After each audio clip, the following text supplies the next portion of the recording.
This episode is brought to you by Marqeta. When it comes to your payments provider, you can't afford to compromise. Marqeta's modern payment solutions flex with your business without the trade-offs. Stable and agile, secure and innovative, scalable and configurable. If they say you can't have it all, don't believe them. Your business demands more. Choose a payments provider that delivers more. Choose Marqeta. Visit marqeta.com/Spotify to learn more. Well, we were not prepared for this. The venue is full. However, the mission is bigger than the room. You can still join us. Due to the incredible uptake, our Responding to the Rebirth conference will now be live streamed. Book your online pass now at rebirthconference.net. You may not be in the room, but you can still be part of the response from anywhere in the world on Saturday, the 22nd of November. On the live stream, you'll get full access to all keynote sessions, panels and interviews with guests including John Lennox, Paul Kingsnorth, Elizabeth Oldfield and Al Gordon. You can take part in the Q&A. You'll get to take home recordings of all of the sessions and get a front row seat to what God is doing. A rebirth is happening. Let's respond together wherever we are. Book your live stream pass at rebirthconference.net. Charlie Kirk has been shot at an event in Utah. Horrific footage, just horrific. Whooping and cheering over the video. Womp womp. He got what he deserved. That man, I forgive him. I gotta say, to me, this is a gospel moment. And this is the essence, to me, of Christianity. Potentially some kind of new wave of awakening or revival. Getting right with God and giving your life to Jesus is the single most important decision you can make. Nijay, what else was said as being more of some kind of Christian nationalism rally than just a memorial service. Merging of Christian piety with American exceptionalism, American uniqueness, American... I hate my opponent, and I don't want the best for them. Nijay, do you think it would be dangerous to preach about abortion from the pulpit? You 100% can't go out there and refer to a black woman as moronic. A moronic black woman. You just can't, and he does. This might get a little spicy here. The Democrat Party does support all the things God hates. I just think that's true. I can't tell you how much that just hurt me, what you just said. I don't know if I've ever been on a podcast where someone has said something that hurtful to me. What was hurtful about it?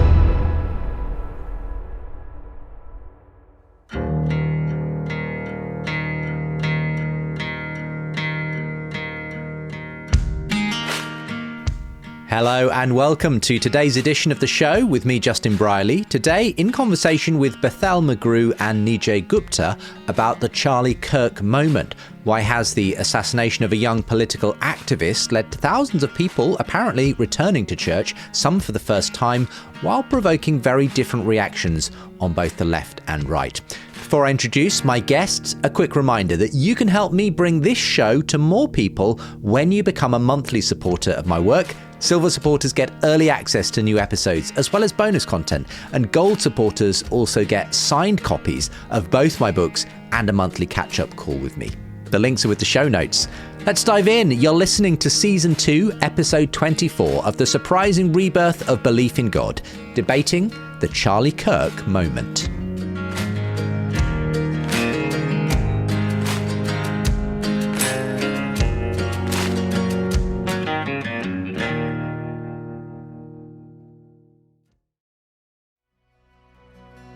Hi friends, have you heard about the new video series just out that responds to the rebirth in faith we're seeing in the West? The Encounter series is filmed across the globe, is beautifully produced, and is exactly what's needed at this time. Encounter explores the lives of people that Jesus met then and now, and is hosted by my friend Carl Faze. It was a pleasure to be interviewed on the series and to join other guests like Pete Gregg, Paul Kingsnorth, Martin Shaw, Heather Tomlinson, Mike Bird, and Lynn Cohick, all names you may recognize from the surprising rebirth of belief in God. If you're looking for a resource for today's cultural moment, can I recommend that you go to encounterseries.com.au. You won't be disappointed.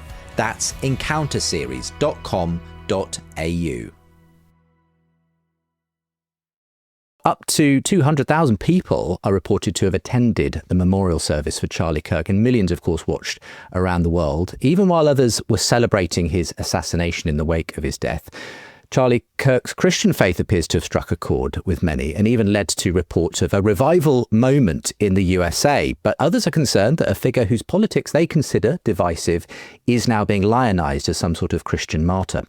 Well, on the Surprising Rebirth of Belief in God podcast, we've been tracing the many influences that seem to be part of a turning of the tide on secularism in the West. And arguably this Charlie Kirk moment is reflective of some kind of a vibe shift. But as we've asked many times in this season of the show, is true faith being re-embraced, or is this moment being co-opted for a political purpose? Well, we're going to be talking through that and much more with my guests here on the show.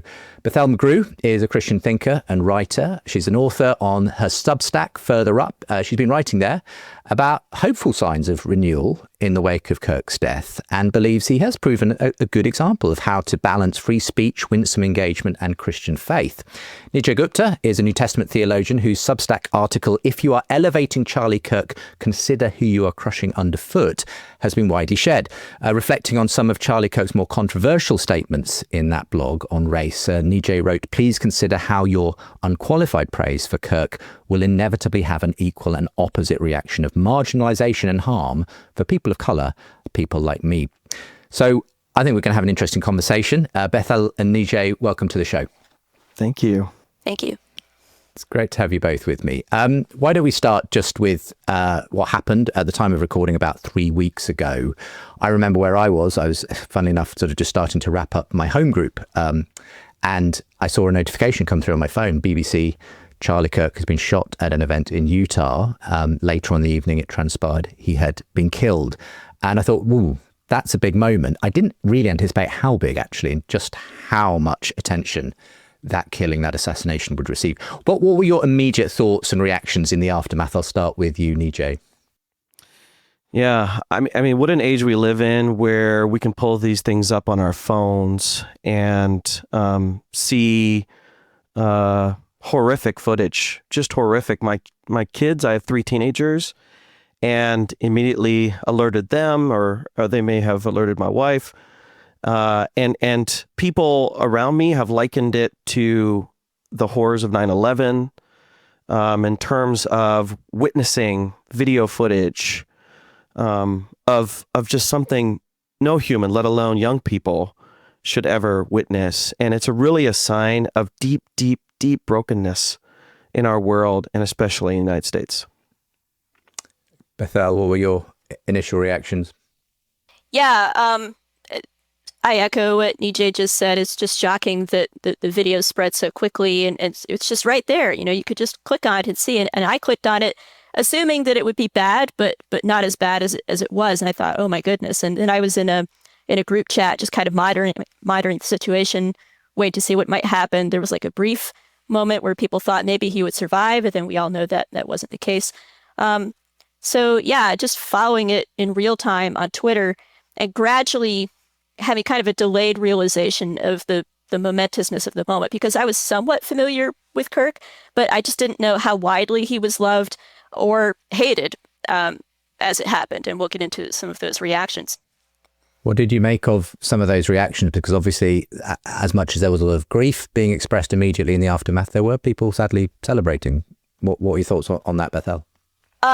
Yeah, I mean, I'm a journalist, and so I'm not supposed to be very shockable, but I was still pretty shocked by just the breadth. I mean, I saw university professors, so okay, I could anticipate that, but then also medical personnel, first responders, people just, pretty much any walk of life you can think of. A friend of mine, local friend, texted me, and she couldn't get through her work shift at a restaurant without her coworkers like whooping and cheering over the video. And, she had a friend, or like, guys, this is not okay, but it was just like 2 people against a little crowd, basically. And so that just kind of sank in, like, wow, like there was just a deep, deep grudge against this guy. And people were very, comfortable just sharing this online and assuming that there wouldn't be any social repercussions for that. And so that was something to see. Nijay? I've become more and more disillusioned with social media and its dynamics, sometimes referred to as the dark algorithms. And one of the effects of these dark algorithms is dehumanization. This was a human being made in the image of God. This was a person that was willingly, openly having public conversations at intellectual environments like colleges, to have gracious listening, discussion, and to be murdered, assassinated. We cannot celebrate death. It completely stands against humanity. It completely stands against everything that Jesus stands for, to celebrate death in any way of anyone. So if my kids, and they didn't, but if they ever said anything positive about, I would have a sit down with them and I'd say, we need to remember human loss is a loss for everyone all of the time.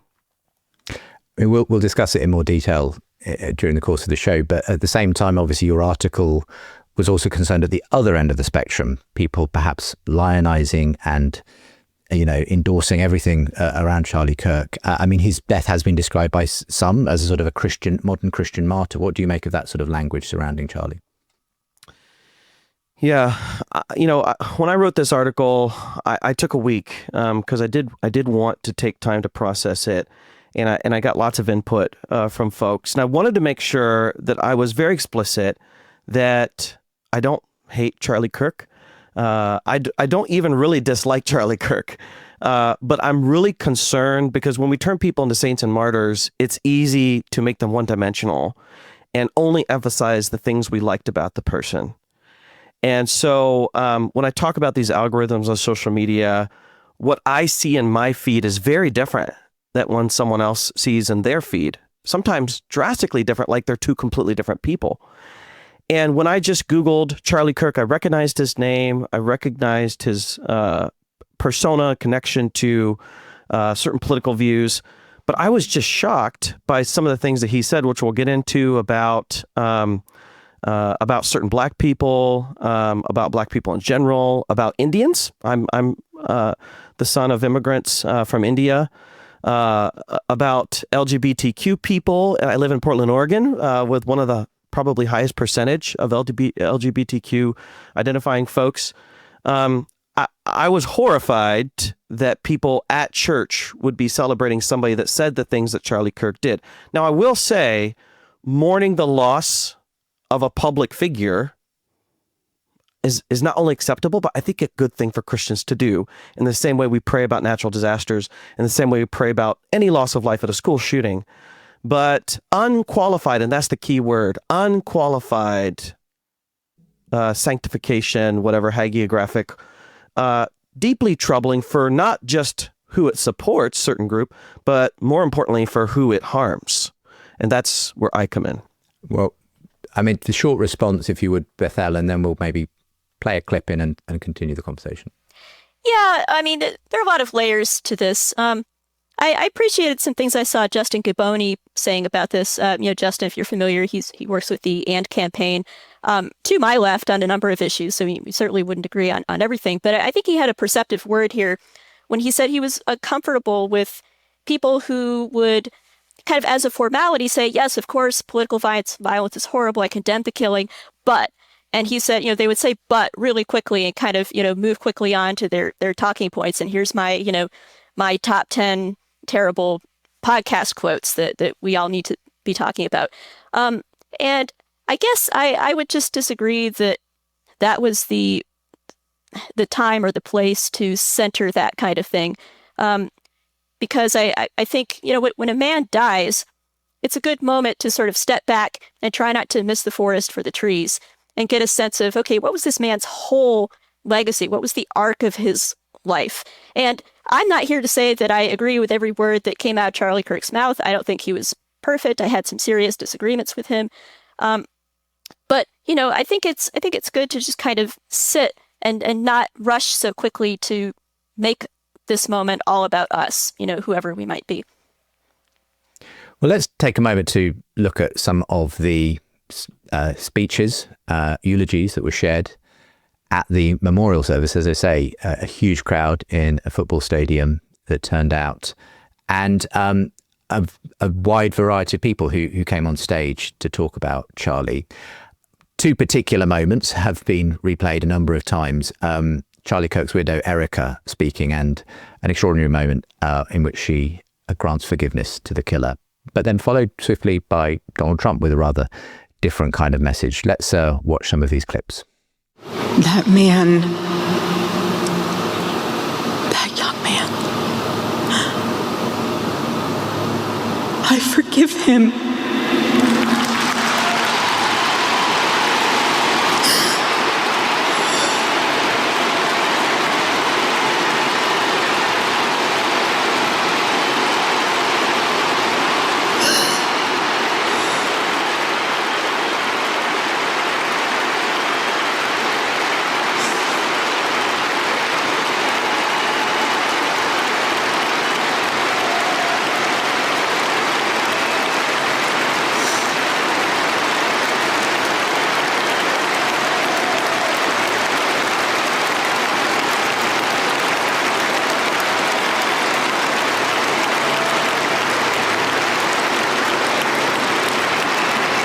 I forgive him because it was what Christ did and is what Charlie would do. The answer to hate is not hate. The answer we know from the gospel is love, and always love. Love for our enemies and love for those who persecute us. The world needs Turning Point USA. It needs a group that will point young people away from the path of misery and sin. In that private moment on his dying day, we find everything we need to know about who Charlie Kirk truly was. He was a missionary with a noble spirit and a great, great purpose. He did not hate his opponents. He wanted the best for them. That's where I disagreed with Charlie. I hate my opponent, and I don't want the best for them. I'm sorry. I am sorry, Erica. But now Erica can talk to me and the whole group, and maybe they can convince me that that's not right, but I can't stand my opponent. There you go. Two rather different moments from the memorial service for Charlie Kirk. Thoughts, Nijay? What did you make of the memorial as a whole? I didn't watch it. To be honest, it was too gut-wrenching. We could talk about that later if we end up talking about Christian nationalism, but I just couldn't. I couldn't bring myself to watch it. I did see this clip of Erica, and I gotta say, to me, this is a gospel moment, and this is the essence to me of Christianity. When I wrote the book Strange Religion, which I know you've read, Justin, when people say, how do we become strange, like those first Christians were strange, I tell them, read the Sermon on the Mount. And a lot of the stuff that Eric was saying was from that. She actually echoes Martin Luther King Jr. as well. Hate cannot drive out hate. Only love can do that. Darkness cannot drive out darkness. Only light can do that. I believe her. There's two Greek words for forgiveness in the New Testament, aphiemi, which means to release, and there's charizomai, which means to show grace. Probably charizomai is the more difficult one. And I think she meant that. I think she meant to show favor. It actually reminds me of that story you might remember from America where there was a shooting at an Amish community, children's school. And the Amish community not only decided to forgive the shooter who killed himself, but even to show up at the funeral, at his funeral. And they even stood in front of the cameras to block the widow so the cameras didn't take pictures. And they set up a fund to pay for the child of the shooter to go to college. That's charizomai. I think in her heart, I think that's what Erica was expressing. I think it's beautiful. And I think those moments give me hope for the beauty of the gospel to still be growing and active and alive in my America. Similar sentiments, I imagine, Bethel, when it comes to Erica's speech? Yeah, it was a beautiful speech. Just a powerful moment. But then, yes, interestingly juxtaposed with those words from Trump, who is nothing if not honest. He certainly doesn't pretend to be something he's not. And I think there is a bit of a which way Western man meme there, or which way American man, it's the way of grace or the way of Trump. And I think it's complicated. I think moments of revival historically have been contextualized politically, culturally. So I don't know that there's ever been such a thing as a purely spiritual revival. So these things are all bound up together. I did watch the memorial, all 5 hours of it or whatever. I live tweeted, which was kind of entertaining. And I thought it was a mixed bag. There were parts of it that I thought were really pure and sweet and just like pure gospel. I thought Secretary of State Marco Rubio gave an excellent presentation of the gospel as well. That was a wonderful speech. Other speeches, not so much. Tucker Carlson. Yeah, I mean, we could go on. There's a lot here. There's a lot to unpack. But I do think that the ideas of, that this is Christian nationalism, this is this terrible, horrible threat, I think those are overblown. Even though I'm not a Trump supporter, I'm not a MAGA supporter. That's not really my tribe. It was obviously Charlie Kirk's tribe, and I imagine the tribe of a number of people who came out to the memorial. I mean, Nijay, we'll come back to this again, but what was it about what else was said, I suppose, in the memorial that gave you the vibes of this being more of some kind of Christian nationalism rally than just a memorial service? I mean, a lot of it is who is speaking there. I mean, you have Christian artists and Christian speakers, which I think tells you one story. And then you have politicians, and you have the President of the United States. You have Stephen Miller, for example. And so, I think of the parable of the wheat and the tares, and I know I'm taking it out of context here, but, American exceptionalism, America first combined with Christian piety is notoriously dangerous. And I just finished a book where I have extensive chapters on Europe, especially Germany in the 1930s, 1940s, 1920s. And a lot of the stuff happening now, I believe, is out of that playbook. We can get into that later. But you have a guy who is probably the most famous person at the memorial, who sells a branded God Bless USA Bible and has made $1.3 million on it, who has said in the past, always get even. When somebody screws you, screw them back in spades. He said when he got elected, I am your retribution. And he openly contradicts what I believe is the most important teaching of Jesus, love of enemy and forgiveness, which is in the Lord's Prayer. I wrote a book on the Lord's Prayer about 15 years ago. The Lord's Prayer is the most studied, most recited, most memorized, and most vocalized piece of literature in all of history and all of the world, regardless of language or religion. And we have the most prominent speaker at that memorial openly rejecting the teaching of Jesus, and people cheering, and people laughing. And I don't want to get sidetracked, but I'll just say this. When I was going to post my piece on Charlie Kirk, some very close people who do kind of prominent publishing said, be really careful because the world could get very dangerous for you very quickly. And it is because of things that are said, like some of the things said at the memorial, that make America more dangerous for me now than when I was growing up. You want to respond to that, Bethel?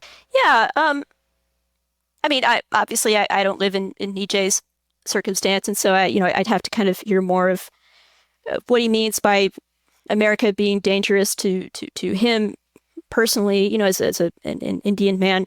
I mean, Nijay, I know that you have a successful career in biblical scholarship. You seem to be doing well, thriving where you are.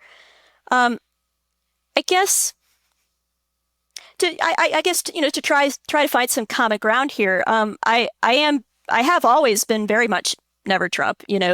Going all the way back to the beginning of his run. I didn't vote for him the first time. I didn't vote for him the second time.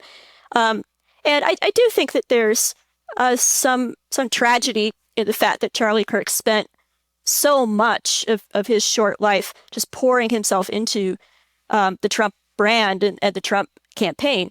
And I understand why he did it. He had a very pragmatic approach to politics that, this is the only way that we can keep the Democrats from winning, because if the Democrats win, more babies are going to die. Like more kids are going to be transed and that kind of thing. It's a sort of Flight 93 attitude. Flight 93 was the plane that went down in 911, and some people tried to save it. So I understand that mentality, but I guess I have a more tragic vision of politics. That when a character like Trump comes along, you just have to say no to the Faustian bargain. And Kirk felt like he couldn't do that. He felt like it would be an abandonment of his civic duty to say no to that deal. I disagree, and I think there's a sadness in that. At the same time, I think what Erica exemplified, I think what Charlie exemplified, what the two of them, as a couple exemplified, is that you could be very misguided, your loyalties could be very misplaced in some ways, and yet you could still be sincere, faithful Jesus followers, and your lives can still bear gospel fruit.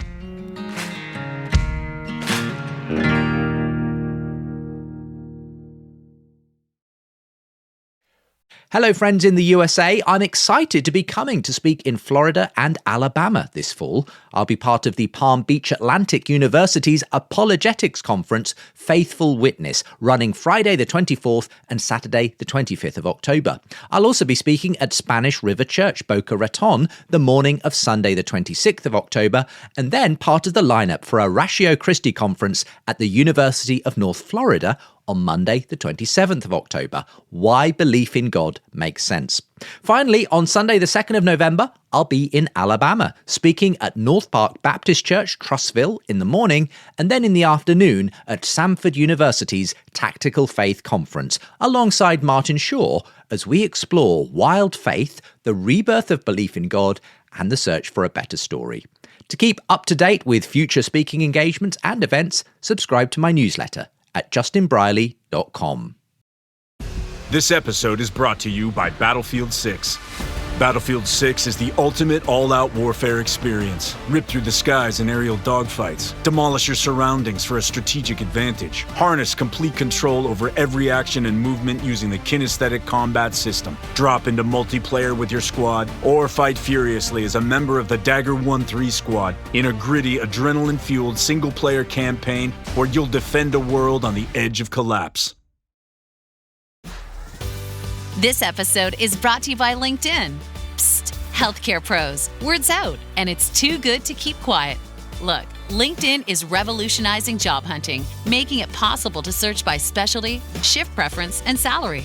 Endless scrolling is out. Whether it's a mental health therapist or dental hygienist, finding the perfect role is faster and easier than ever. Head to linkedin.com/healthcare and start your search today. Well, let's talk about some of the potential gospel fruit that has actually appears to have come out of in the wake of Charlie Kirk's death. There have been numerous reports on social media and elsewhere of many people saying they're going to church for the first time, picking up a Bible for the first time. And I'm just going to play a few clips from social media of some of the responses that have been shared, and indeed one pastor talking about the extraordinary turnout and numbers of people coming to Christ in the immediate aftermath of Charlie Kirk's death. I've never ever opened the Bible before. In fact, I know nothing about Christianity or Jesus. But yesterday, after witnessing the assassination of Charlie Kirk on the internet, and it just being so normal to people, like watching this man get shot in the neck, and everybody being so desensitized and just going on with life like it was normal. Something was calling me to my husband's Bible. I don't know what I'm looking for in the Bible. I don't know why I felt like I needed to grab the Bible. But I grabbed my husband's Bible. And the page that I opened up to was the verse, John 8:32. And it said, "Then you will know the truth, and the truth will set you free."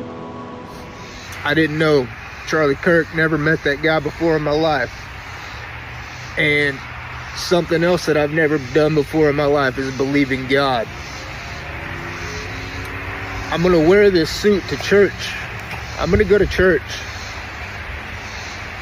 I'm going to try to be a better father, husband, and leader for my family.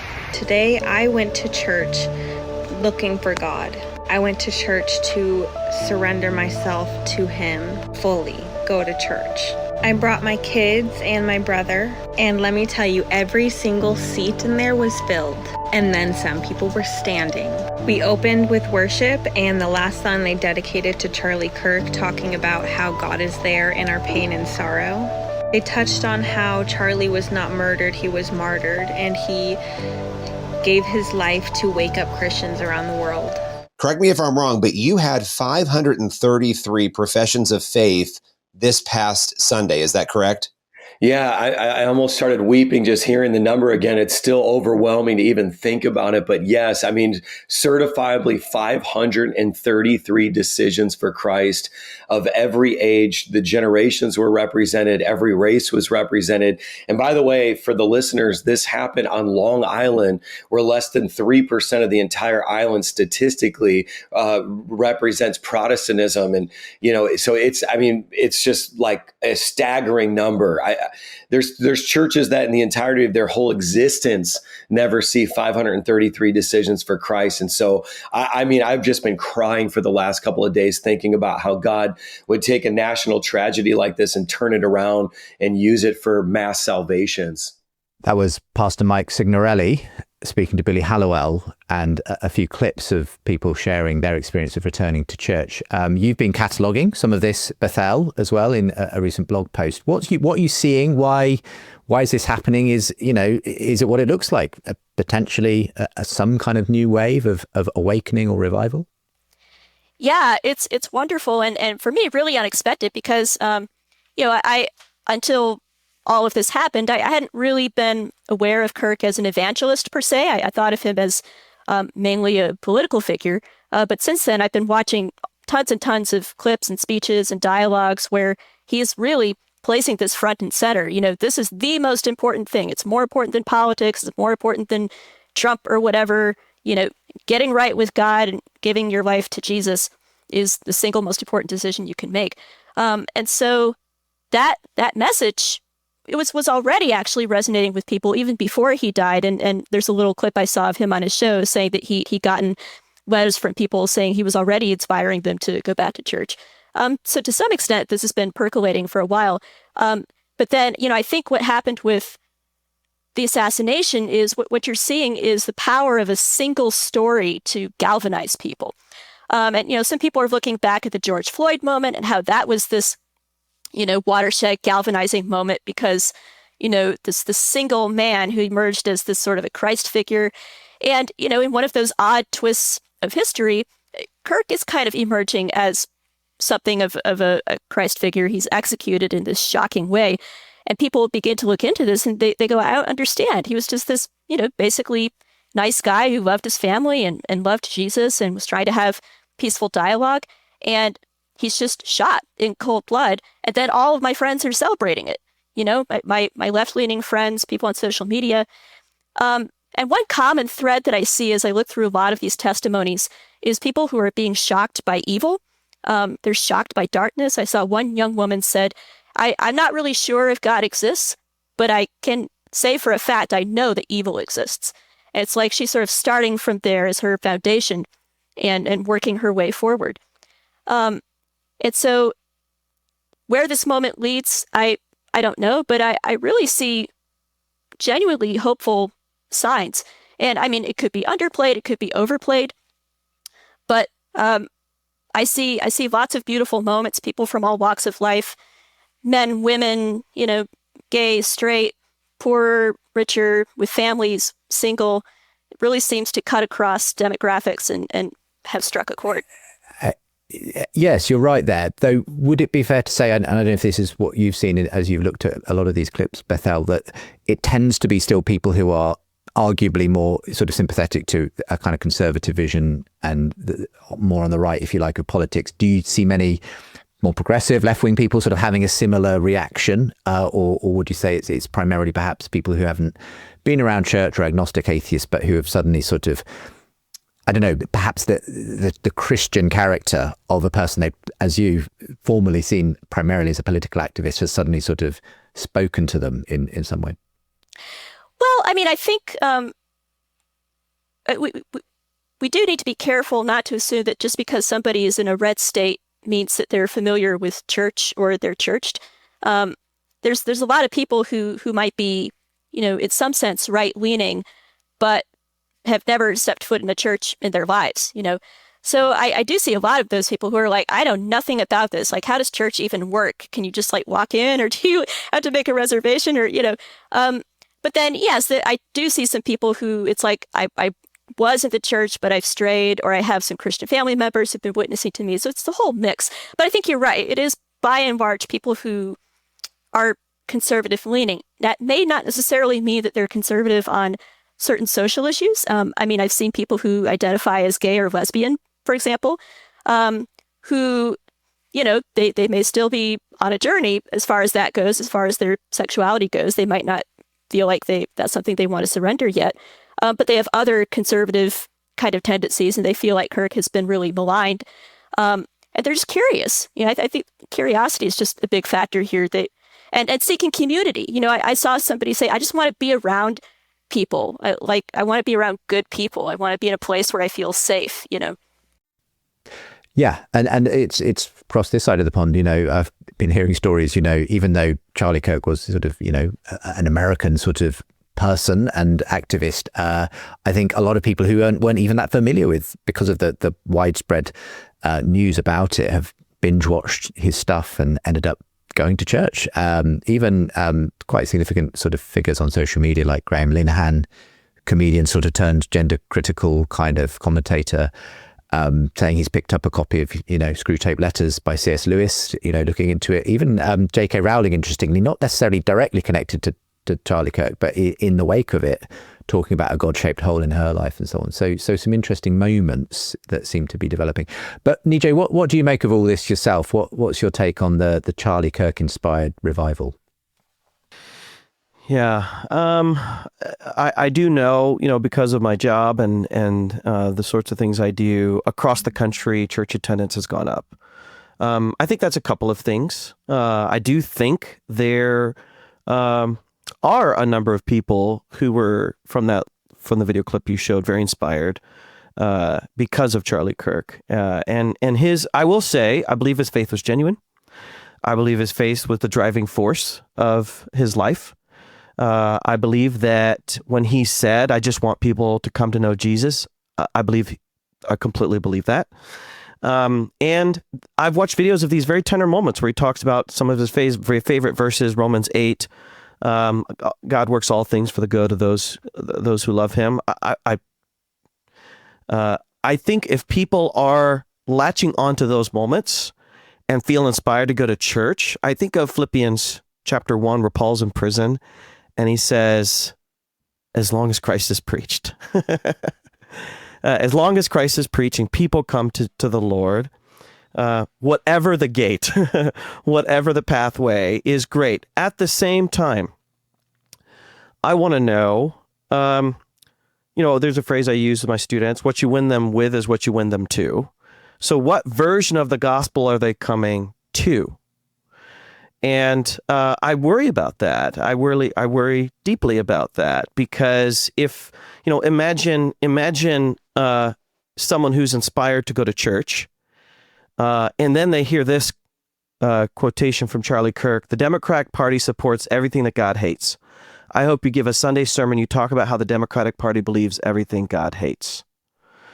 I worry if you show up to Sunday morning somewhere at that kind of church, because again, what you win them with is what you win them to. So, what kind of revival are we talking about? When we talk about the wheat and the tares, can we separate the wheat from the tares? Can we make sure that this is about Jesus, that this is about reading scripture, that this is about following the Sermon on the Mount and the Ten Commandments? And I think all three of us would agree there are churches that we want people to go to, and there are churches that we don't want people to go to based on what we think is good and healthy Christian teaching. So it's where this revival goes. I trust the Spirit of God. I trust that people are discerning, but an unqualified sense of it's leading to an uptick in church attendance. I want to see where this goes. Okay. Bethel, I mean, I'm hearing sort of similar concerns as Nijay expressed around the memorial service, that a mixture here of tender Christian, genuinely Christian moments and what he sees as a political rally of sorts, and I guess concerns that this idea, what gospel are they being won to? Do you share any similar concerns? Yeah, and I mean, I would echo what he was saying, that it does kind of matter what sort of church you go to, and God bless these people. They're probably just kind of picking churches at random. They don't know that the denominations or whatever. They could walk into some totally heretical place. And I mean, I would also say that, just because a church may be politically right-leaning, that doesn't mean that its theology is very good. It could be preaching some kind of prosperity, charismatic nonsense. Sure, I think those are all good, legitimate concerns. I will say, though, and, this might get a little spicy here, the Democrat Party does support all the things God hates. I just think that's true. And so now, do I think that that's appropriate for a pastor to get up and preach in a sermon every Sunday morning? Well, no. I mean, I believe in expository preaching. I think you should just, preach through whatever your biblical series is supposed to be. You don't have to make the pulpit into a place where you make political statements. But I mean, I also think that there are certain issues in this country that have become quote unquote political, but they're really just ethical. They're just moral. Killing babies. Is that a political issue? Well, I mean, I guess, but it shouldn't be just political.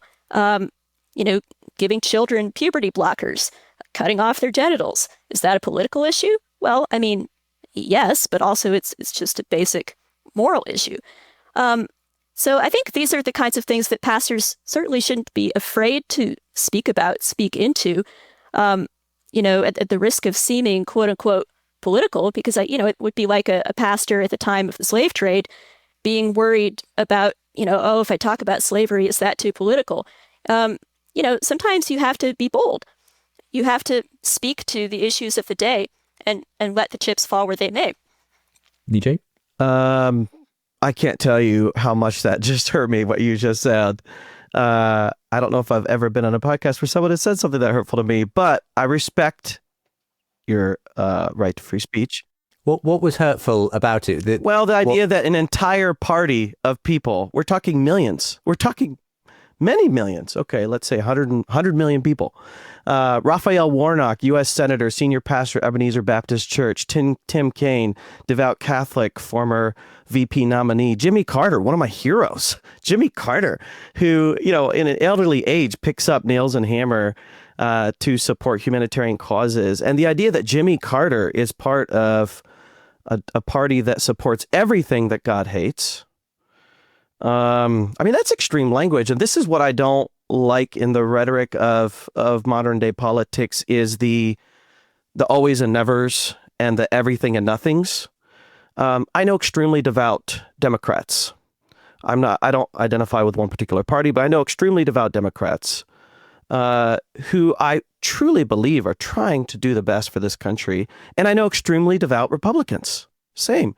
So I believe in the ability to have discussions and debates and arguments about these things.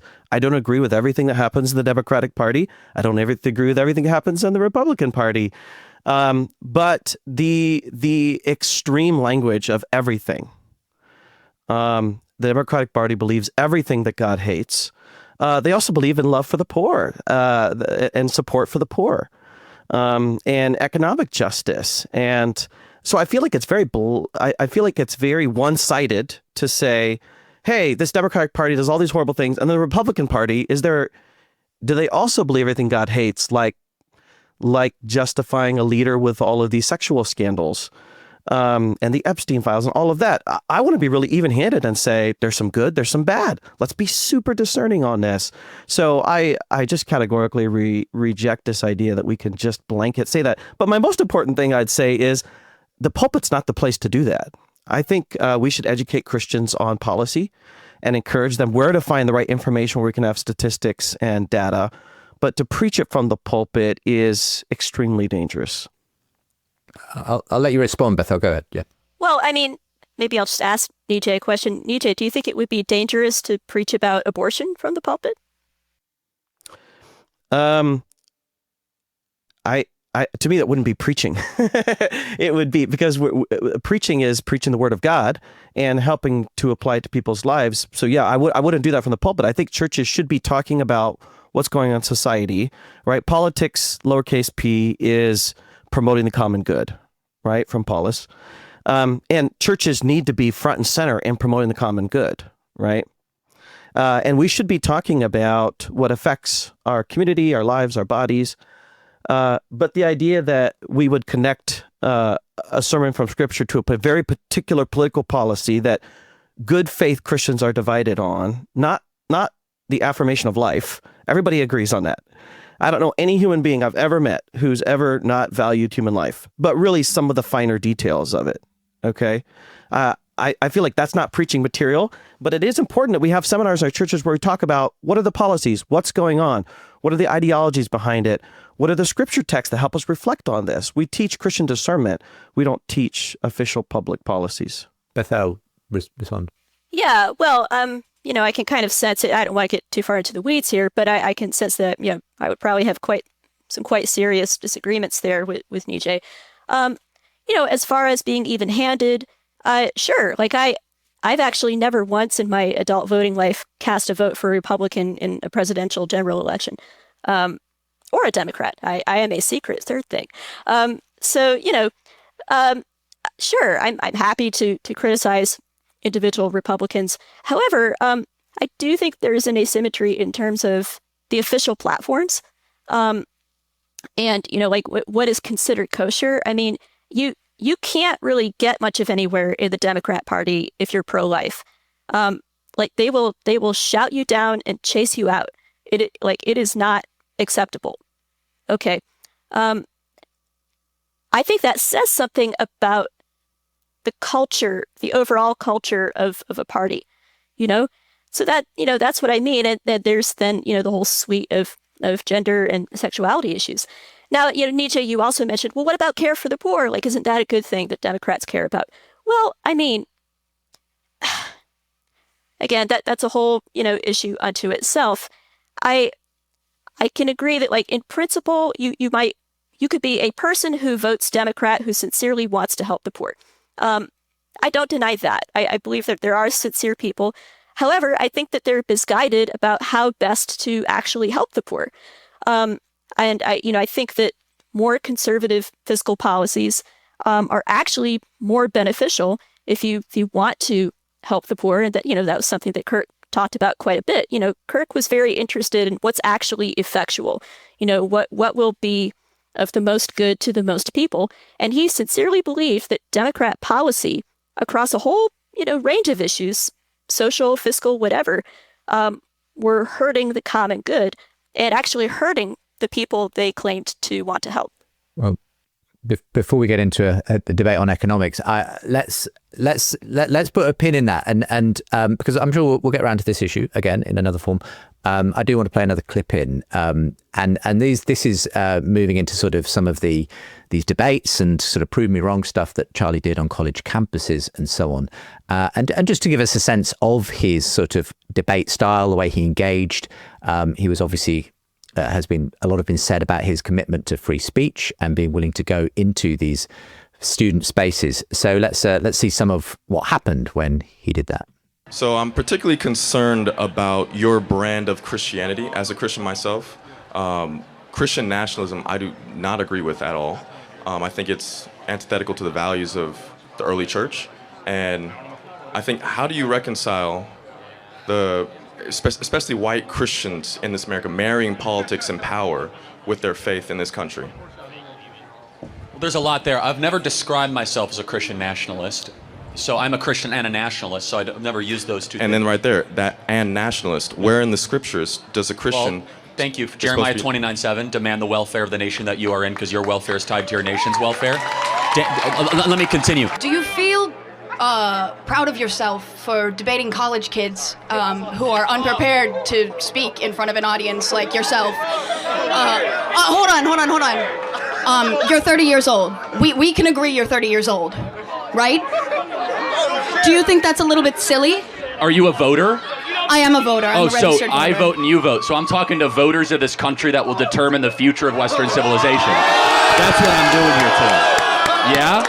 You create a company that's like close to being a fascist, and then like... Okay. How am I... Sorry. Let's go through this. How am I a fascist? Dude, like you... Can you name one thing I believe that's fascist? You believe that, like... You are... You're a stochastic terrorist. What is that? You're targeting a minority group. You're targeting trans people specifically. What is a woman? That's a stupid-ass question, dude. That's a dumbass question. What is a woman, college student? What is a woman? Oh, you're talking to a college student instead of, like, I don't know, somebody who has media training? They can't answer what a woman is. It's not a trick question. What is a woman? Someone who identifies as a woman. What is that thing? You can't answer the question with the question. It's like saying, what is the sun? The sun is something that looks like the sun. What is a woman? It's a social No, you can't answer the question with... Yeah, define the woman without saying woman. So do you love America?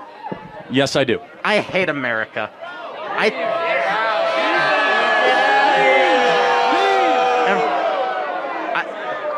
Every state in the USA should be an independent country. What do you think of this? Well, I just first have to ask, since you hate the country, do you plan to leave? What do you mean by that? Do you plan to go live in another country? No, I do not.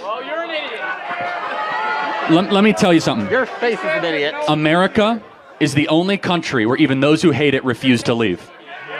That's how you know you live in a great country. I see you giving an approving sort of fist bump to some of those clips, Bethel. So, yeah, I think you've generally seen Charlie's style of engaging these kinds of debates on college campuses as quite good. What are your thoughts?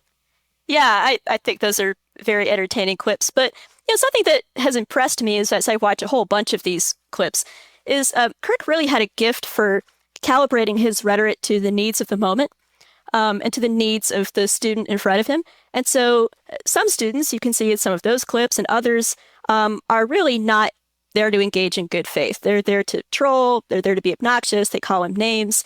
And I'm just very impressed, really, with his patience. I watched a clip that was a solid 15, 16 minutes long, and this young gender-confused girl is just like hurling all kinds of insults at Charlie, and he just lets her talk. He doesn't respond in kind. He's sort of gently humorous with her, but he doesn't punch down. He tells the crowd to be quiet and let her speak.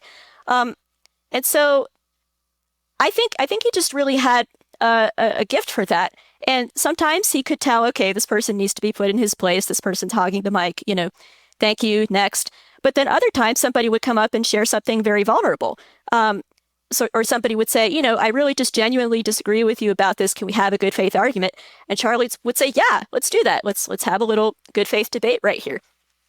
So I think that's really where he shined, actually. I think that was his best medium, so to speak, of interaction.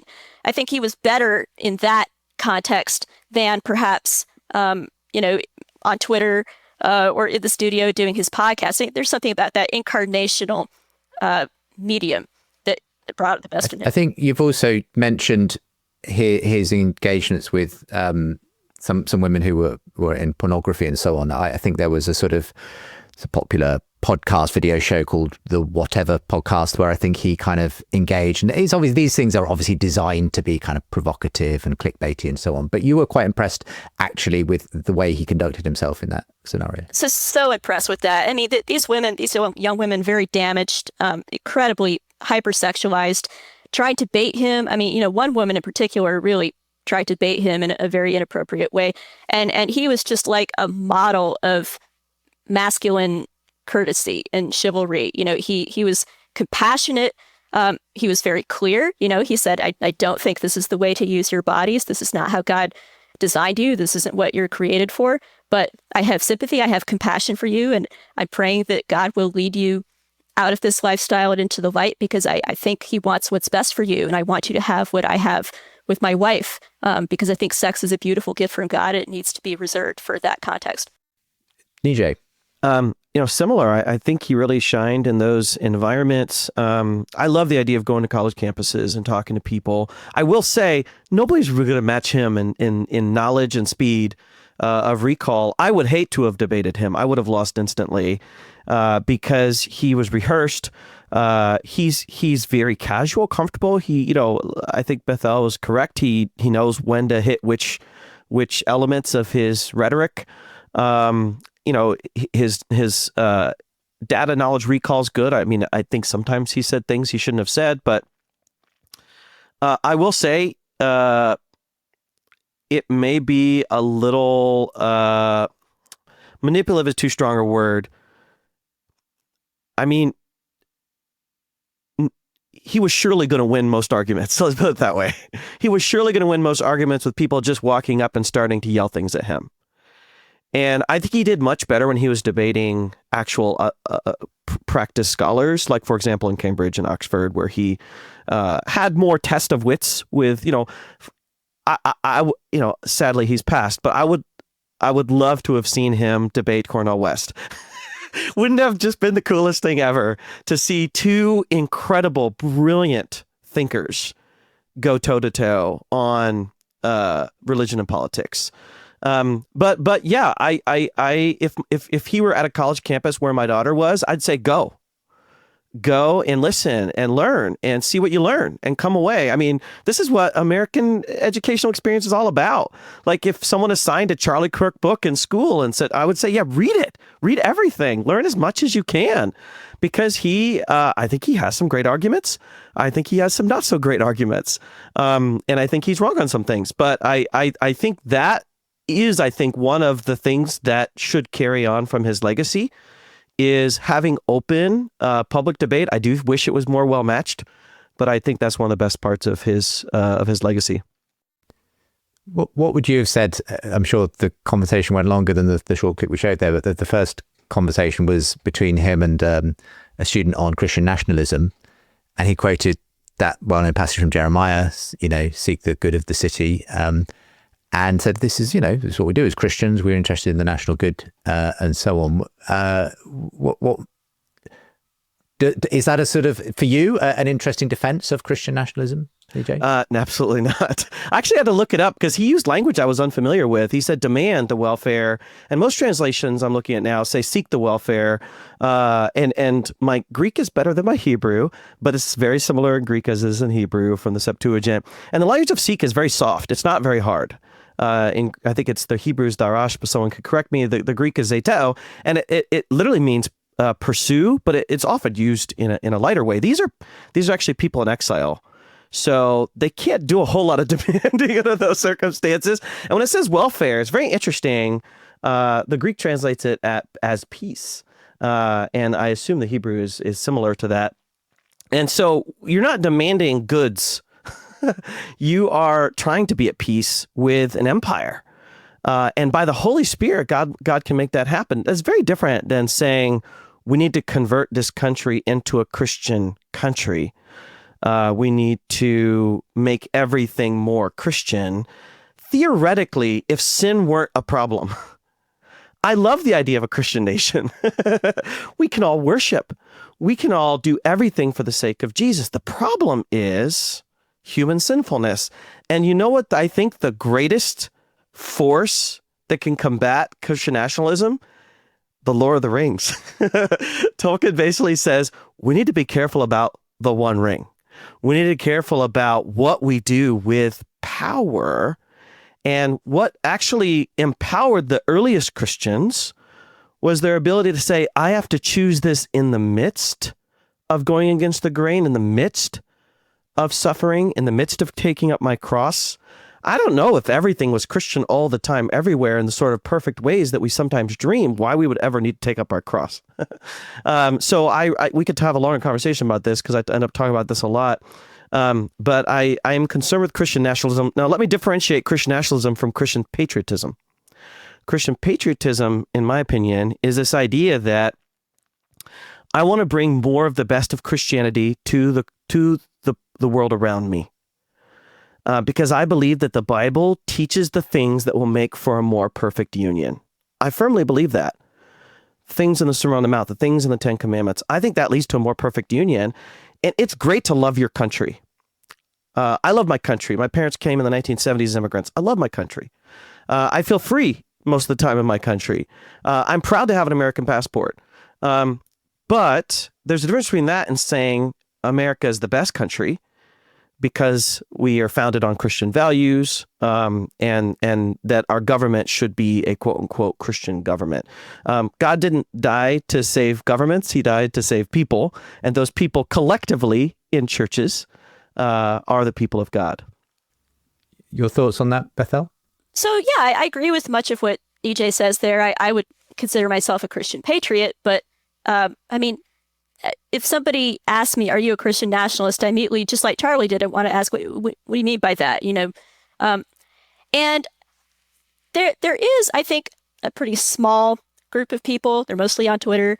You know, they kind of sit around wearing tweed and smoking pipes who kind of fantasize about, you know, this Christian prince who's going to, you know, make America theocratic again. I'm like, you know, dream on, tweed bros, because that ain't happening, you know. And it's just like Nijay was saying, there's this thing called sin, and there's also this thing called checks and balances, right? You know, and I think in that sense, Charlie was very liberal, and I'm using liberal in, you know, the sort of the more technical political meaning of the term. He very much believed in, you know, American founding values of, you know, democracy, a republic if you can keep it, all that good stuff. So I think he would have been he would have found theocratic kind of language pretty alien to what he was interested in talking about. However, the problem, though, is that when you look at how, you know, somebody like Rob Reiner, the filmmaker, how he talks about Christian nationalism, and he makes documentaries about this, his idea of quote unquote Christian nationalism is, you know, Christians peacefully protesting Roe versus Wade. Okay. You know, it's Christians who believe that marriage is between a man and a woman and who don't think it's a good idea for the government to enshrine a different definition of marriage. Okay. According to some people, that already equals Christian nationalism. And I would say, well, I mean, okay, fine. Then I guess I'm a Christian nationalist if you want to say that. But I don't think that's a proper definition of the term. I think that's an inflation of the term. So I imagine Charlie would have said something similar, that, you know, okay, fine, call me a Christian nationalist if you want to, but I'm interested in biblical principles and the common good. I like that he wanted people to define it. I will say, this might be helpful, Justin. You might have seen this. This came out maybe a week or two ago. Correct me if I'm wrong. Pete Hegseth, who's the defense secretary, put out a video on social media where he voices the Lord's Prayer, remembering that I wrote a book on this 10, 15 years ago, and showing the military, scenes for the military, scenes of vehicles of warfare. And to me, this is the essence of what I would define as Christian nationalism, a merging of Christian piety with American exceptionalism, American uniqueness, American divine authority from God, that sort of thing.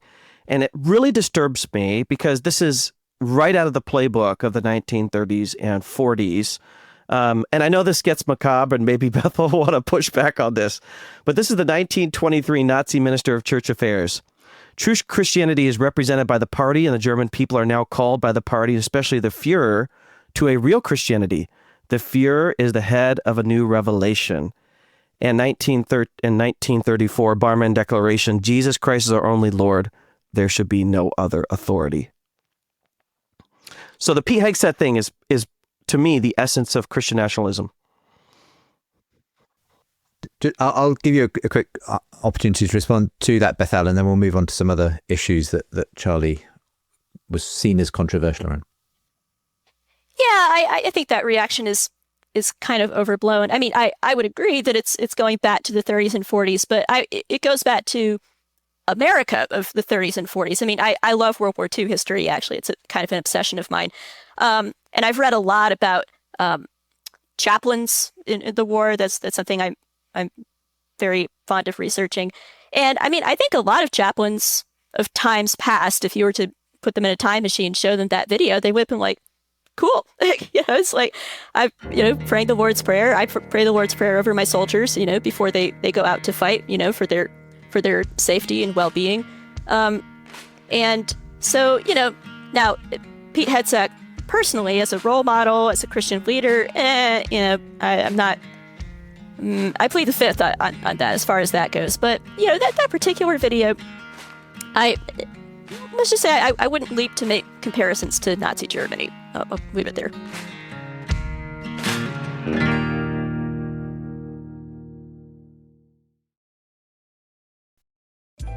Introducing Meta Ray-Ban Display, the world's most advanced AI glasses. With a full color display built into the lens of the glasses, it's there when you need it and gone when you don't. Send and receive messages, translate or caption live conversations, collaborate with Meta AI, and more. Be one of the first to try Meta Ray-Ban Display. Visit meta.com/Meta Ray-Ban Display to book a demo and find your pair.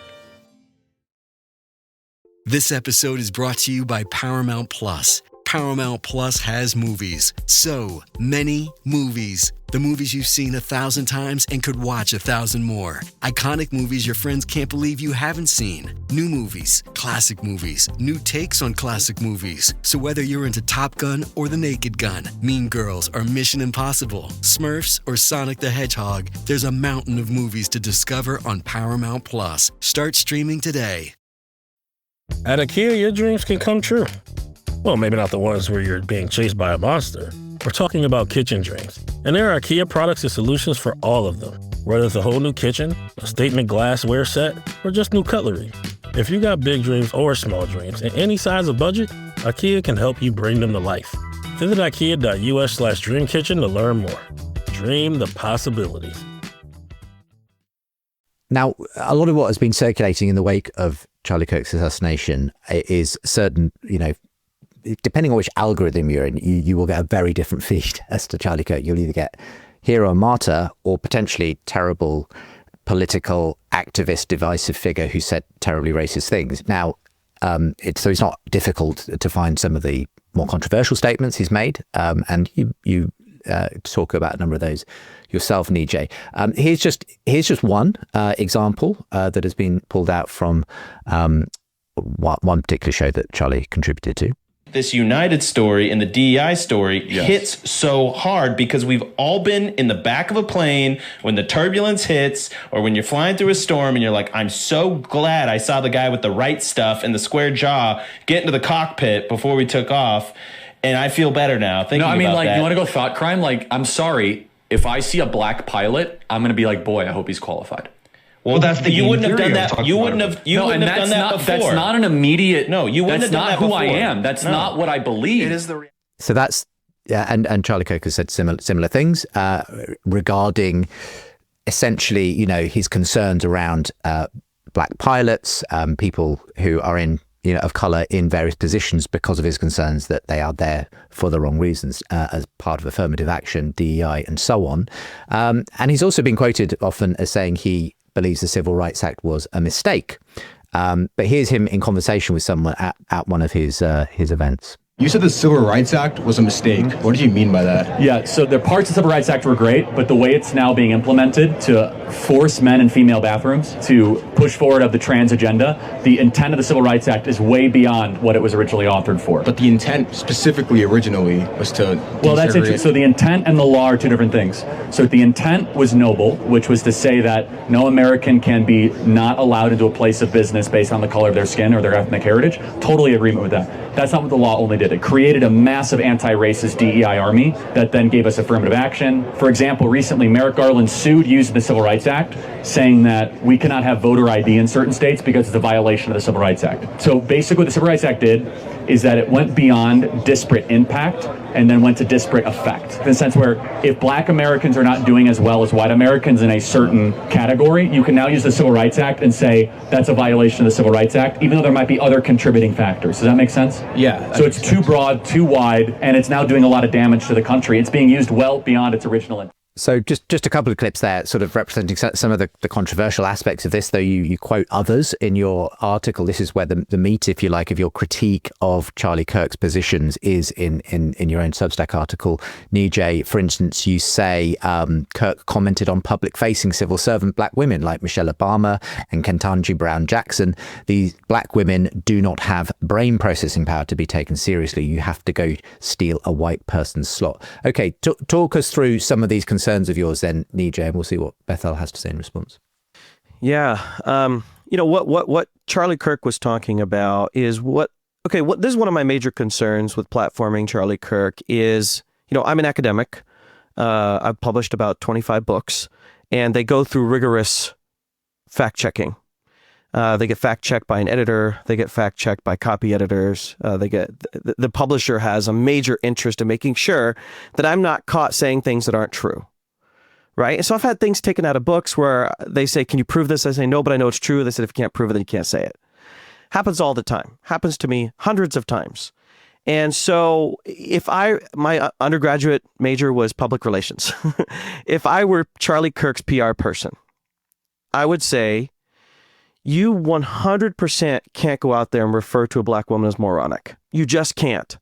And he does. You 100% can't refer to George Floyd as a scumbag. You just can't do that. Why? Because people will take it out of context. It will go viral and it will influence people. Okay? Charlie Kirk was young. I mean, I'm 15 years older than him. He was a young person. And I think over time he may have gotten to the place where he could say it in a better way.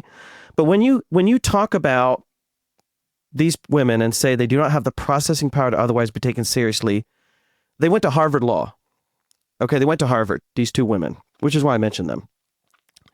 In the U.S. News and World Report rankings, I went to Miami University for my undergraduate degree, which ranks 1,354. I went to the University of Durham for my PhD, which ranks 292. I was on a full scholarship. I didn't pay a single penny in tuition. I graduated with no corrections, which is one of the highest you can achieve in the UK. And if someone that went to Harvard is being referred to as not having enough brain processing power to otherwise be taken seriously, what hope do I have of the whole world telling me that I am not a DEI graduate and candidate? Okay, I hold the Julius R. Manti Distinguished Professorship at Northern Seminary. And how is it possible I could ever prove to anybody, ever, that I am not DEI, even though I work my butt off every single day for the money I have and the position I have? And so when we make brain processing references to people, now I think it would have been okay if he said, I have legitimate, serious, and documented concerns about the abuse of affirmative action and DEI policy. Yeah, those have been around since I was growing up. Those are around the 90s. Those concerns were around the 90s. These aren't new concerns. So I think the way he said it fuels racism and xenophobia. If he did a data-driven discussion every single time, I will say sometimes he does get into the weeds, and I think that's great. And sometimes he doesn't. But as a PR major, the times you don't will lead people to think things about what you think and what you say. And when you have global influence, or at least national influence of the kind he had, he needed copy editors to say, take out the word moronic, take out the word scumbag, and just say, I have legitimate, documented, data-driven concerns about the abuses of affirmative action policy. You know what, Justin? I also have those concerns. As an Indian man in America, I have those concerns. But those concerns should be handled in patient, data-driven discussions versus talking about somebody's brain processing power. Bethel, you're nodding in agreement with some of that. Yeah, I think that's a pretty fair critique. And I mean, I think this was, this was a struggle that Kirk had, because he kind of had a couple different voices, so to speak. And I mean, I think what you saw in those clips is he kind of had his Rush Limbaugh hat on, right? You know, he's with the guys, with the bros, and it's like, this is the kind of stuff you save for the group chat, Charlie. Like, you know, you just like, so yeah, I mean, definitely. Now, to be clear, that phrase "moronic black woman," that's a hypothetical. So it wasn't like he was telling an actual story about somebody he encountered at the store who he was describing as moronic. It was like suppose I had this encounter. So, which, I mean, you know, it's subtle, but that's good to clarify. And yeah, the phrase brain processing power just clouds the issue. Now, if you wanted to say that somebody like Ketanji Brown Jackson was a partisan hack, and she wasn't qualified for SCOTUS for that reason, sure, you know, I mean, she might be natively quite bright, but I mean, she didn't want to define what a woman was. So, I mean, I don't think she should have been on the Supreme Court for all kinds of reasons. But frame the discussion that way. Don't frame it as, you know, she's a stupid stupid black woman. You know, that's not a good PR move. So now, I do think, though, that and, you know, this is where, again, I think Nijay might say, and I agree, but he should have framed it better. I think what Charlie was trying to get at is the structure of DEI, the structure of affirmative action, makes it unfair for everybody, including qualified minorities. You know, people like Nijay or you know, people who are like, hey, I worked my butt off to get where I am. If you walked up to Charlie and you said that, Charlie would say, yeah, I agree. This is not fair to you, because now you're walking around, you know, spending your life thinking, you know, well, at some point in this chain of events, did somebody think, we need another Indian guy? That's not fair for somebody who actually does have the chops, who did put in the work. So he would say, I just want to dismantle that whole structure and make things completely colorblind across the board. And that was how he handled his own business, right? Because he, you know, among other things, he was a businessman, he was an employer, and hired lots of minorities of all kinds. I mean, in that sense, are you convinced that Charlie Kirk was not a racist, Bethel, and that some of these quotes are, if you like, somewhat taken out of context of the wider argument that Charlie Kirk is making around these concerns around DI? Yeah, no, 100%. I mean, he could be intemperate. You know, he was just kind of a little immature and unwise, I think, in how he phrased things. But, you know, in terms of how he conducted his life, how he actually treated people, I mean, there's a beautiful little clip of a young single black mom who comes up to the microphone. She's carrying her baby, and he's like, how are you? What a beautiful kid that is. Just, you know, praise God. What a gift from God. And so, you know, this is not a guy who was like harboring deep-seated hatred against black people. That's just not who he was. And again, like, you can find one of my favorite TikTok genres is black TikTok Charlie Kirk fans who are kind of coming out of the woodwork and going, all right, y'all, everyone's telling me this guy's a racist. I'm watching a bunch of clips and he's not a racist. I agree with him on a bunch of stuff. You know, what's wrong with you guys? And so, you know, and those people don't feel, you know, crushed underfoot, you know, that they don't feel hurt or marginalized. In fact, they feel like they need to get out there and speak a word in defense of Kirk, because they feel like he's been maligned. Well, let me toss this back to you, Nijay. Where are your concerns in terms of what people are hearing and so on? Is it the specific kind of issue, you know, controversial, you know, clips from Charlie, or is there something wider that you're concerned about in the kind of the way in which a lot of people have taken up the Charlie Kirk cause? Yeah, I mean, you know, here we are, two people with PhDs, you know, arguing about definitions. What I think is good. What does it mean racist? Does it mean to hate all of one kind of people? I don't think he did. And one thing that I said, I may have not said it in the essay, but I do believe it. He loved the person in front of him. I believe that. I believe that based on what I've seen. I believe that based on him being a Christian. However, if you paint negatively with broad brushstrokes about whole people groups, in really broad ways, de-individualizing people, in ways that are negative and harmful, that could be referred to as racist speech. So, for example, what he said about, like, Indian immigration, I don't have it in front of me, but he says it's the single most destructive piece of immigration legislation to allow visas from people from India like my dad to come to the United States to displace white workers. One of the problems with that is the government is not going out seeking these people. Businesses are. Businesses like my cousin, who's an engineer, businesses are seeking him out saying, will you come to the United States? We'll get you a visa. He's not saying, knock, knock, knock, I've shown up to take your social services. And by and large, Indians actually contribute higher to the tax contribution in the United States than lower. So it's, to me, he said things that were sloppy. And so I'd say, in my opinion, he uses racist speech, even though he wasn't a racist. I don't know the man's heart. I tend to believe the best in people. If you could hang out with me and knew me, you might know that. But I think of James 3:1, not many of you should be teachers, my fellow brethren, because you know that we who teach will be judged more strictly. And it refers to the tongue as a spark that can burn a forest. So I think he needed to be more abstemious in his rhetoric to say, I'm concerned that we're giving out too many visas, too many countries. I think that actually the bigger issue is not Indians coming to the United States. I can't imagine anyone's ever met an Indian that didn't like. But I think the bigger issue is actually education. We need a stronger educational system in the United States to compete with these other countries. It's actually businesses that are bringing these people in. So I think the rhetoric, what people are seeing is a soundbite. And I can't tell you how many hundreds of people have reached out to me in the last 2 weeks and told me I took his quotes out of context. I've been teaching contextualized hermeneutics for 20 years.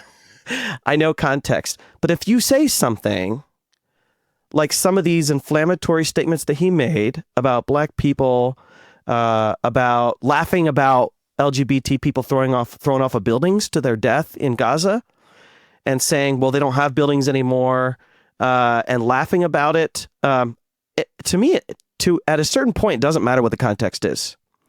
It's that this is going to negatively affect people's perception of Christianity because they associate you with these words. And you could play the argument of context all day long. I know context.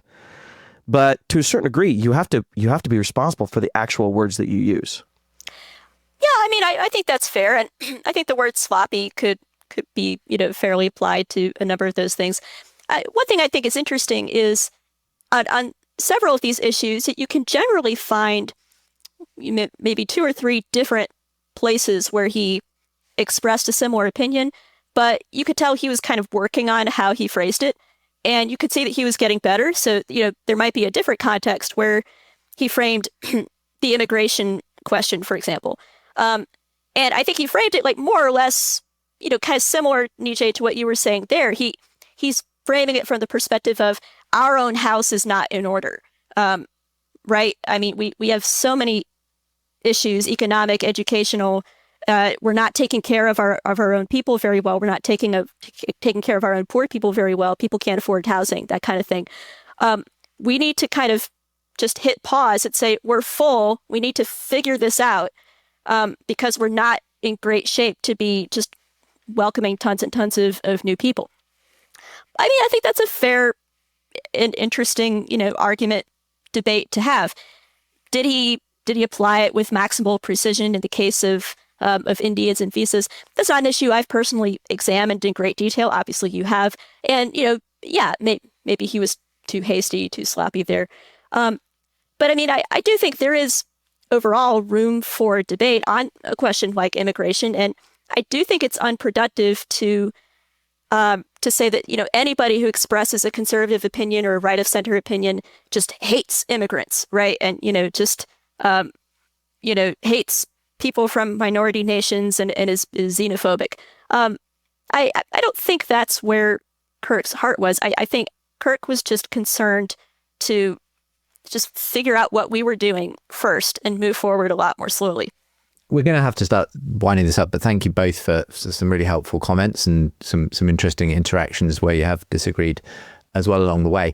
I mean, it's interesting for me as a Brit, obviously, watching this play out to some extent in the US, which is a different context to the UK. However, only a few days after the assassination of Charlie Kirk here in the UK, we had a big march in London called the Unite the Kingdom March, but that was sort of being led by Tommy Robinson, as he's known, who is arguably, a pretty divisive figure who has, given a lot of anti-immigrant rhetoric and sort of is leading, if you like, what many people consider to be quite racist or xenophobic kind of attitudes in the country.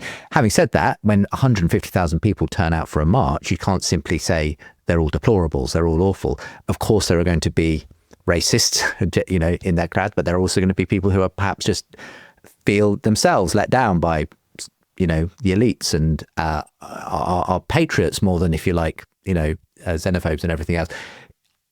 I've used the same parable, interestingly, in this respect, as you've already quoted, Nijay, the wheat and the tares, that there's a lot of different things going on at the same time. One of the things I think is happening is a sort of spiritual renewal in the West, but it's coming with all kinds of baggage and mixed motives and all kinds of different things flowing into it. And right at the beginning of this year's season of Surprising Rebirth, the big question we began with was, is this rebirth right wing? Something's happening. Secularism seems to be being challenged by a renewed interest in the value of Christianity and a lot of these intellectuals who are, pointing people back towards the Bible, but often seemingly allied with conservative political interests and so on. Again, I just feel like this Charlie Kirk moment, as we, start to approach the end of the year, feels like it's got all those same elements going on. I suppose the question that it leaves me, and it's a bit of a binary way of posing this, but where do you both think this goes? Is it the Erica Kirk vision, if you will, of Christianity, or the Trumpian vision?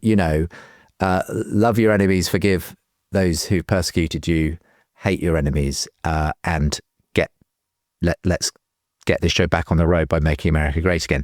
Okay, that's a bit of a pejorative way of stating it, perhaps. But where do you see this going right now? Which of those visions, if you like, is, I'll start with you, Nijay, the one that you see currently making the most headway?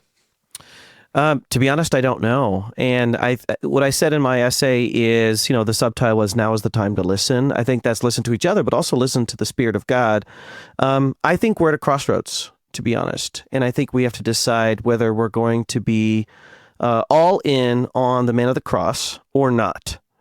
Because co-opting Christian language has been done over the years for many generations. And so that's nothing new under the sun. But we've had revivals in the United States throughout the years that have been very, very good. I've been able to visit Asbury Seminary, where there was a revival not too long ago. I think that was genuine. I think it was powerful. It leads to united and believing prayer. And there could be bad things. I think what I would tell people right now is, I'm being a little evasive. What I'd tell people right now is what I tell people is take a year and study the Sermon on the Mount. You really can't go wrong if you do that. To me, that's the absolute best way to make sure that you have the right DNA as you are leaning into Christianity, perhaps for the first time. And go back and read some of the beautiful classics like Bonhoeffer's Cost of Discipleship. And go back to some of these rich writings that have nourished the Christian faith for tens, hundreds, and sometimes thousands of years. Yeah. Well, yes, and I have to say, that resonates with me. I'm very glad that a lot of people find their way to Christian faith via clips of Charlie Kirk on X or, Instagram Reels or whatever.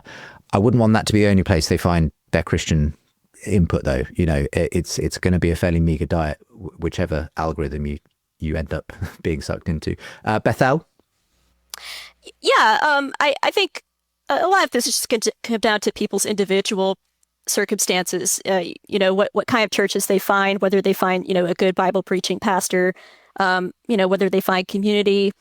One concern I do have at the moment is that I'm worried that certain Christian figures / thought leaders / disgraced pastors, I won't name names, Mark Driscoll, maybe seeing this as their moment to kind of jump back into the spotlight and kind of hijack this for their own purposes. And I would really hate for people like that to, get to sort of define where this goes. Something I thought was beautiful about the memorial was that, I appreciated Frank Turek getting up and preaching the gospel and sharing his heart and his friendship. And I love Frank's humility because he's not a celebrity pastor. He's not a big name. He was just up there, humbly sharing the gospel and sharing his heart. And, I think we need more figures like that who aren't just hungry for the spotlight, and like hungry for their own fame.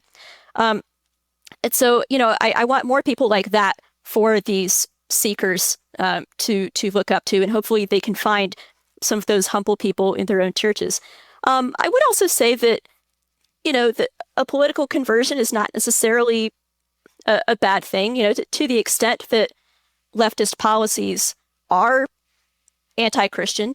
I think becoming more conservative could go together with becoming more Christian. But, the gospel should be central.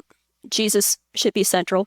And I've seen now multiple people who were inspired specifically by Erica's message. I saw one, this might be a good note to close on, but I saw a Muslim woman who said, I was raised Muslim in a Muslim country. I know almost nothing about Christianity. I watched this memorial and two things struck her. One was the spirit of joy and celebration, because she said in Islam, the spirit of a funeral is very dark and fearful. But here these people were celebrating this man's life, and I was blown away by that spirit of joy. And then secondly, Erica's forgiveness, which was just radiated love. And this woman said, if that's what Christianity is, I want more of that. I want more of that. Well, that is a good place to end. Thank you very much, Bethel and Nijay. I'll make sure there are links to both of your Substacks and books and so forth from today's show. But thank you so much for joining me to discuss the Charlie Kirk moment. And I hope we can do this again sometime in the future.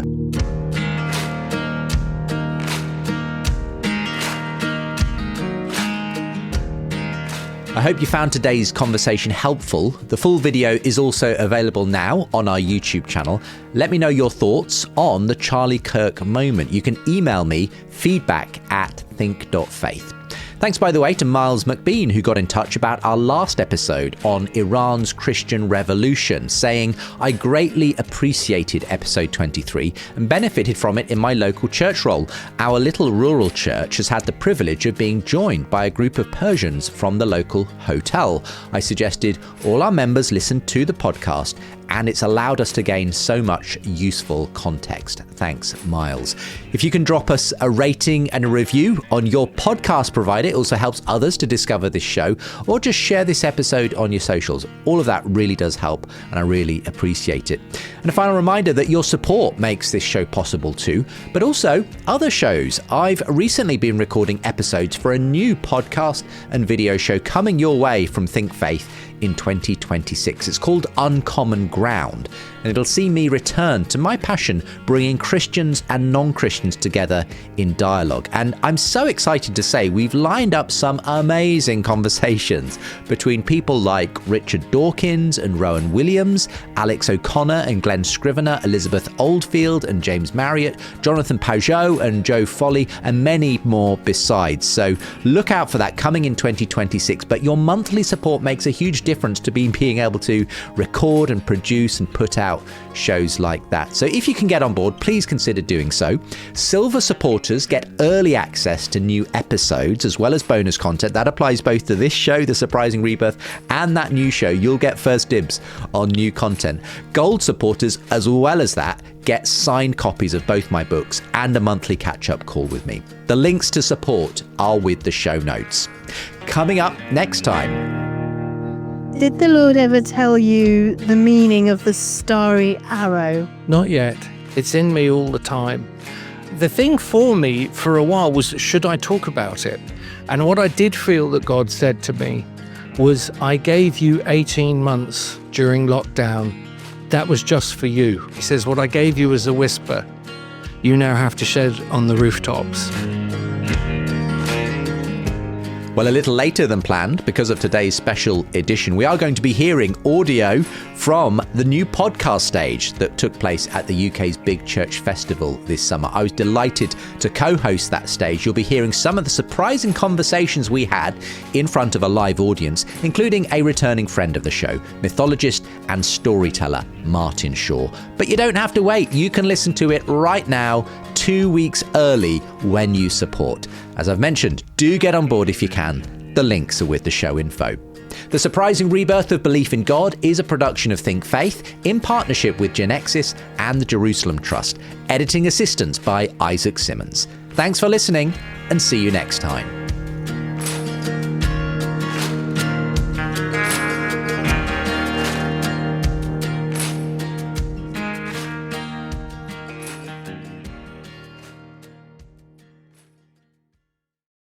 Optimism isn't sunshine and rainbows. It's fixing things, changing the way we fix things. It's running the world on smarter energy. Because if optimism never stops, then change can't either. GE Vernova, the energy of change. A message from McAfee. Wondering why the post office is texting you? Or why you owe thousands of dollars in toll fees? Because someone's trying to scam you. The good news? McAfee can help. With McAfee's award-winning scam detection, it's easy to tell what's real and what's fake. Over text, in your inbox, and online. If they're You want a free gift. Seriously? If they're faking it, they're not making it past us. Get award-winning scam detection today. McAfee.com/keepitreal. Don't be left in the dark. Find out about our latest shows, upcoming events, and recent articles by subscribing to my Think Faith newsletter. It'll arrive once a fortnight, and I'll even send you the first chapters of both my books, Why I'm Still a Christian and The Surprising Rebirth of Belief in God, for free when you sign up. And if you want to support this show, you'll get early access to episodes and bonus content when you become a silver supporter. Gold level supporters also get signed copies of both those books and the chance for a monthly catch up with me. Your support makes a huge difference. The links for the newsletter or to support are with the show info, or go to justinbrierley.com.